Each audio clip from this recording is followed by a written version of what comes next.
Welcome to the second half of the simulcast and anime discussion podcast, Divergence Cast. This will be our general anime and anime news discussion part of the podcast. So if you would rather listen to our discussions on simulcasts, you can find the link in our video description or on our video.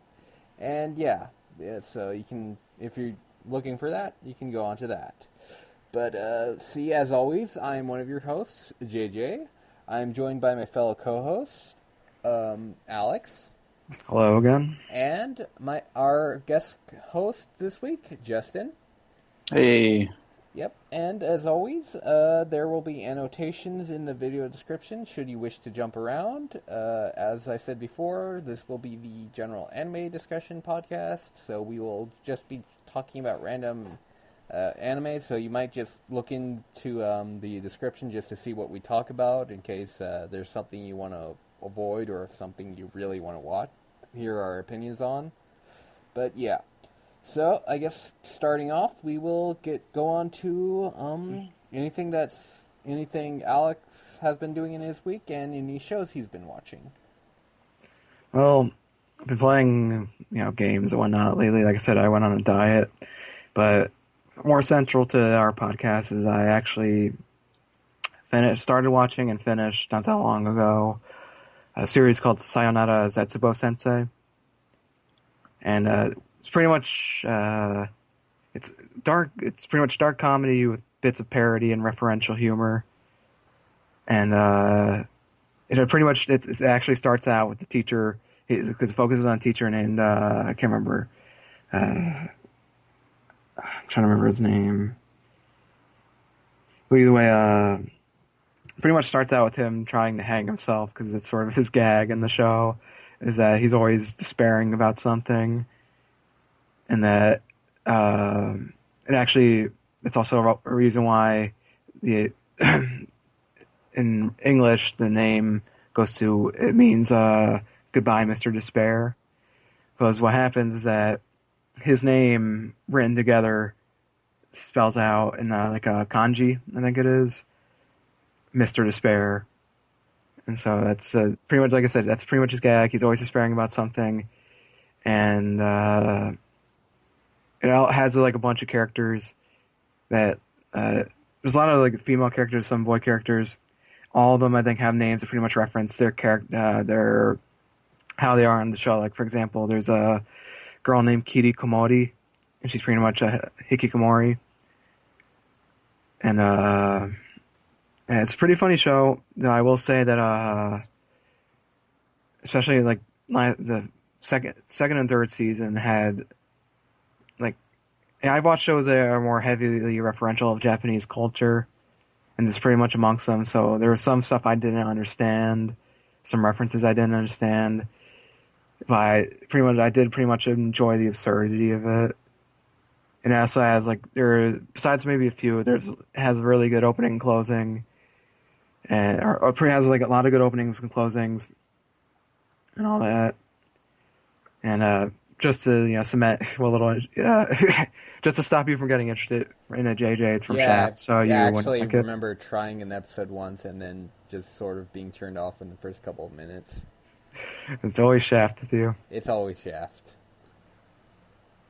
Yeah, some of the parody humor, I'll give like an example. One thing that they did is if any of you watched Dragon Ball Z, they do like a fusion dance. It's one of the options you can do to fuse with like another person. And the main character and one of his students is pretty much a stalker that starts following him around once he meets her. One thing they do is just out randomly in the garden, they just do the fusion dance. And just like, damn it. The running gag returns. Yeah, and like I said, they'll just do a bunch of like silly stuff, like references. I think there's this one like Mecha one, where one of the characters just for some reason finds that she's pretty much like obsessed with like perfection, and almost pretty much like she's a serial killer-ish kind of way, where it's always implied she's like killing someone else at some, like, especially in like the second season and the third season, it's like violently chasing perfection, and she becomes it's like a alien, like aliens invading. Then she finds like a mech, and she like kills like every one of them. And then along with that, it has this little like side. It's like at the same time that's going on, it keeps on going to this one part where the first half it focuses on the mecha part, keeps on going to this one part between two other characters. That's more just like them just like talking, and then the second half focuses on the part that's more to the side in the first half, and it focuses on that. And then at the end of the episode, it says viewers like the second half better, and or first what happens is the two of the characters, pretty much the main character or the lead and what you would consider the leading lady of the show, the series, says, I'm really like this episode is really good. I was like, let's go. I was like, and they're like all happy about how the episode turned out, and then it finds out that the second half of the episode tested better with people, and the guy just pretty much like crying and like banging his fists on the wall. I was like, oh, I can't believe they liked it better. Yeah, it's a pretty funny show. I don't recommend I don't really recommend approaching it if you have a very little understanding of like Japanese culture, because even though I watched a couple stuff, I've read some stuff about Japan and all that, I still didn't really, because that's thing, I reference shows or reference like politics, which none of which I'll really pay attention to, because I live in America. Why the hell am I going to pay attention to Japanese politics? So that's pretty much if you could get past that the satire, or like I guess the referential humor to Japanese society, and just enjoy the absurdity of it, then you will probably like it, because there's, like I said, it's darkly humorous. There's some pretty good parody humor there, and just like even then this thing, it does get repetitive, and it's largely because it really it sort of operates on a sort of like a, I'm trying to think of the word. There's like I'm trying to remember, and I can't think of the word.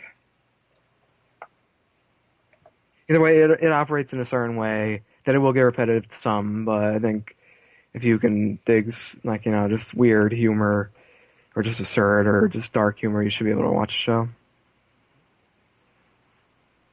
And anything else? Nah, nothing. All right. Like I said, openings and closings are really good. I would recommend checking out, to anyone who's interested, checking out the second, and if you can, look for it on SoundCloud because you can't find it on YouTube. Checking out the second closing is called Koiji, or first closing of the second season is called Koiji Romanesque, and it's just the moment I heard it, I'm like, oh man, this is a really good closing. All right. Is that all with your week? Yeah. All right. I guess moving on to me then. Let's see. I've gotten into playing PlanetSide 2 since one of my other friends plays it a lot, and I enjoy playing with him sometimes, so I checked it out and kind of got hooked for a while, though I haven't really played it much in the last couple of days. I did check out the latest update to Warframe as well. So it's interesting what they've done with it as well, with basically they've completely refined the acrobatics and stuff in the game, so it's interesting how it plays now, but I haven't really gotten too much into it. A couple of weeks ago, a friend of mine got me hooked on Magic, so the last couple of weeks I've been playing a shit ton of Magic, the Gathering, with them, so yeah. Welcome to the family. Yeah, there goes all my money. But yeah, I've gotten hooked on that, so I've been playing a lot of that and listening to Mark Rosewater's podcast, Drive to Work. So I've been catching up on all the interesting stuff related to Magic the Gathering that he talks about. In anime, I've been watching a number of shows. The first one I want to talk about is a little show called Kuuchuu Buranko, something like that. Or also known as Trapeze. I think. I've seen several names for it, actually.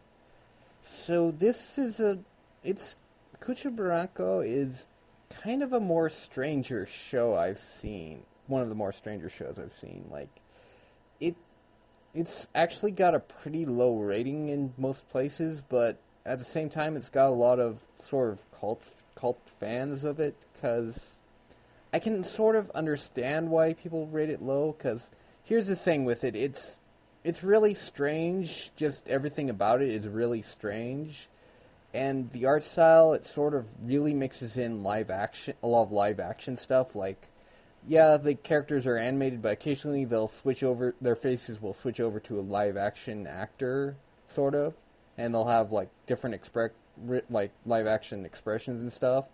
And one of the characters, like this one nurse, is almost always live action. Basically, she's the whole concept of it is the main character is a psychiatrist, and it's sort of looking at the different, basically psychiatric ailments the different characters have. So, like one character might, I can't remember what it was. Basically different elements the different characters have, and it's basically the main character himself. He'll just randomly switch between 3 different forms. Like, he's got this mascot-like sort of fat outfit on him with this mouse head hat he has on him, and it's covered in covered in hair and stuff, like black hair, like somebody who hasn't shaved or something. So it looks really weird.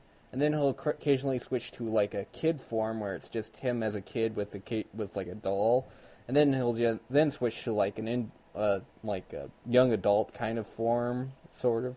It's just really weird, and he's got this really weird fetish where no matter what the character comes in for, he'll always give them a shot with his nurse, and he almost has a fetish for it. Like, he's just watching close by, and he's just having these overreactions when they have the shot. It's just really weird.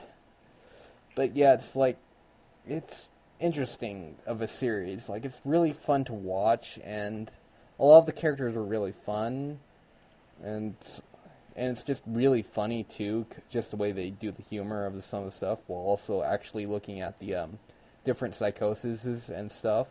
Mm-hmm. And occasionally they'll have this one doctor who just randomly pops out of the screen to tell you like the different information about it, like an actual doctor. So it's also pretty. It tells you some interesting stuff about it as well. And but yeah, and another thing I like about it is all 13 episodes take part in like the same course of the same week. So each character's storyline, because each episode is a different character, you get to see them and their lives, but then you get to see characters doing stuff from the last episode along with it, and you get to see characters from the next couple of episodes in the in the episode you're on. So you get to see the different correlations between the storylines, which can be pretty interesting. And occasionally there's some of the stories are definitely more funner than others, but it's just generally interesting, and honestly one of the few series I would kind of call underrated, because I can understand why people would sort of underrate it, because it's really, really weird, and the art style is just very, very different than what you're used to. I mean, I actually do like how they do it sometimes, because it's very different than what I'm used to seeing. But at the same time, I found it really enjoyable of a series. Other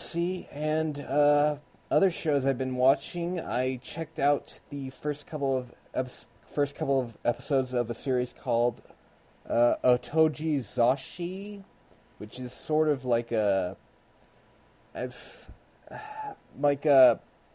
set in like a 1100 AD sort of Japan, but it's a fantasy series, so it's kind of not really going for like a historical thing. It's more of a fantasy style series. The thing about it is I really like how they did the visuals in the series, but the writing is pretty terrible. Like, for a lot of the characters, like, at one point, this other character, they basically have to get a boat to get this one magical thing that they need to basically save the capital. So, they have to get past these pirates who are next to a town of civilians or something. And, so they need some way of getting inside there and getting a boat.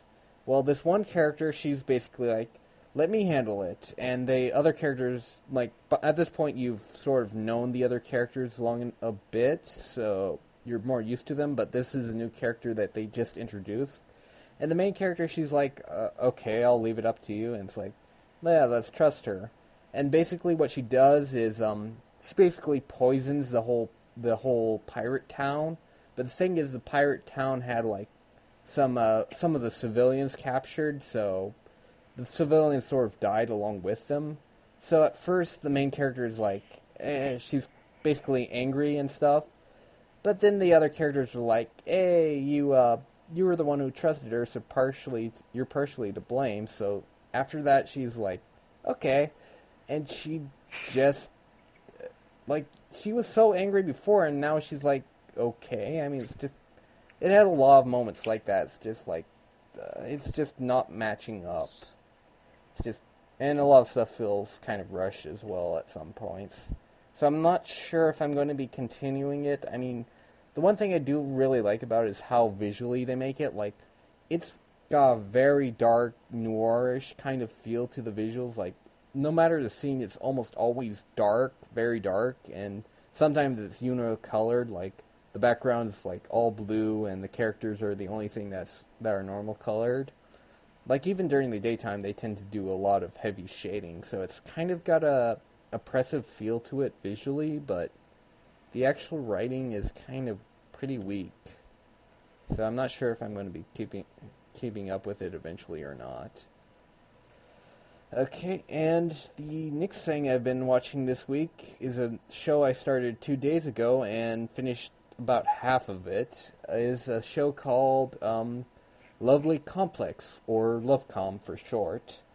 And basically it's kind of it is a romance comedy between like these two main characters, where the whole shtick of it is the girl is a lot taller than normal and the boy is a lot shorter than normal, and so they tend to overreact against each other, and they more or less, everyone sort of starts calling them like a comedy duo, and they basically they like a lot of the same stuff, which is kind of why they work so well together. Is like they have a lot of similar interests, and they both like the same like musician and stuff, and they overreact a lot to the same stuff, so it's fun to watch them when they do that. But the thing is, like, a couple of episodes in, the main female character kind of starts realizing that she actually genuinely likes the main character, and then when she actually tells him she does, the main character just gets super freaking tense, and it just makes me want to choke him. And then it's like, and it takes like a whole nother 2 episodes for her to basically knock sense into him that, yeah, she actually likes him, and she's not joking or anything. And then the episodes after that, it's like he doesn't really knows if he actually likes her that way or not, and it gets frustrating at times. I mean, it's generally funny, and I like the main characters, but it does that usual thing with romances where it just infuriates me sometimes. And of course the faces are all fun to watch. It's just got this absurd look to them. They just make these absurd reactions sometimes. And the last thing I've been watching is I've caught up with a couple more episodes of Gintama, which I think the last arc I finished was the beach episode arc, or I think. Well, at the I can't remember what the place was called. The underwater city. Yeah, the underwater city. I thought that was a decent arc. Yeah, it was decent. Like, I mean, there are better arcs for sure, but it was enjoyable. But yeah, outside of that, I can't really think of anything else I've been doing. So, how about you, Justin? I've mostly been catching up on simulcasts. I don't have all the time in the world, so I'm just catching up with everything everyone's watching now, and then I have like a big list of stuff to catch up on. I think I want to try Gintama because you keep talking about it. Yeah, the Um, thing with Gintama is it's really long. it's the thing with everything. It's like I Yeah. I don't want any popularity points, but I want to go back and keep watching Fairy Tail. Mm.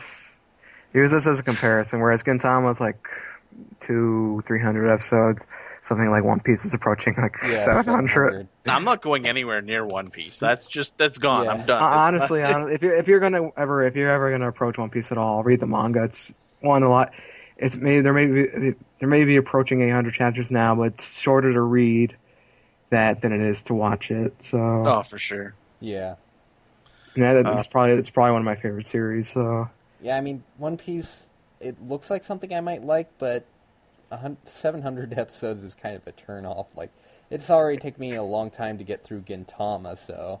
yeah, and the funny thing about One Piece is that I'd recommend just going to the major arcs and skipping the filler. But the problem is that the filler is only like 2 or 3 episodes a pop. So You might as well just watch all of it. yeah. um, I've been playing a lot of Magic lately. It's kind of scary, actually. I was actually in a tournament earlier today before I got home to do the podcast, which I was killing me that it was going to take so long. I got fourth, though, which is cool. nice. Yeah, out of like 10 people, I think. Not much else for me. Play a lot of League. That's it for me, though. Not incredibly into shows right now, just catching up on simulcasts, and we already talked about that in the simulcast episode, so I won't go into any detail there. Okay. Okay, if there's nothing else we want to talk about in anime discussion, is there? No, I Don't can't think think of so. anything. Alright, I guess we will move on to anime news. So the only news I actually have is apparently there is going to be a new manga adaptation of Baccano, which is interesting. Hopefully, it's just I hope it gets released over here because it seems fairly popular, to be honest. Yeah, Baccano is a series that definitely looks like would be hugely popular. Is hugely popular here, but I'm not sure about how popular it is in Japan. Like, I haven't actually seen the actual ratings on it to really see that. I mean, I know Durara or whatever is pretty popular, but I'm not sure about Baccano. Well, like I said, I just hope it comes over here because with stuff like light novels, it was originally a light novel. I was like, Yeah. they're only now starting to come over here, and there's only very little of them so far. So I do hope. Like I said, at least to me, the anime seems like a fairly like popular to me. At least when I've seen like discussion about it. Yeah, I mean, something that's popular here doesn't always translate to something that's popular over there, and vice versa. So, yeah. So, like, like for example, It's Not My Fault is actually more popular in the States than it is in Japan. Yeah, or a big example would be Trigun was was pretty much a bomb over in Japan, but it got a huge following over here. So. Mm-hmm. Yeah, so it's kind of hard to tell when it comes to popularity if something is popular both over here and over there sometimes. But yeah, that's pretty much all the news I have. Do you have anything? Besides the Punchline is getting a manga, and it's actually what's interesting about it. It's supposed to actually take place after the series, at least after the anime. So I actually am looking forward to that because it's expanding the story. Yeah. It seems. I'm guessing they also will give maybe a bit of a tie-in to the visual novel or expand upon it. So I'm looking forward to that. Mm-hmm. And anything else? No, I got nothing. Do you have anything, Justin, or Pardon? any news or anything, Justin, on your end? Not on my end, no. All right, that's fine. All right, I guess that will be the end of this episode. So, yeah, if you enjoyed this episode, and if you have not checked out our simulcast portion of the episode, a link should be somewhere on the screen and somewhere in the description. So you can click on that, and of course you'll want to check out the annotations just in case there's a show you're not keeping up with and you don't want to be spoiled on. But yeah, if you want to hear us talk about simulcasts, you can just click on that, and you can go back in time and listen to us talk about simulcasts. But if you'd rather just end the show now, now's a good time. So if you want to catch up on Twitter, all of our Twitter usernames will be in the description and blog post, maybe. You can follow me and Alex on my anime list, as we are both on there under the same usernames as our Twitter accounts. And I'm also on Ask.fm, though I hardly ever use it. And yep, that's about it. So until next time, later. Peace. Enjoy.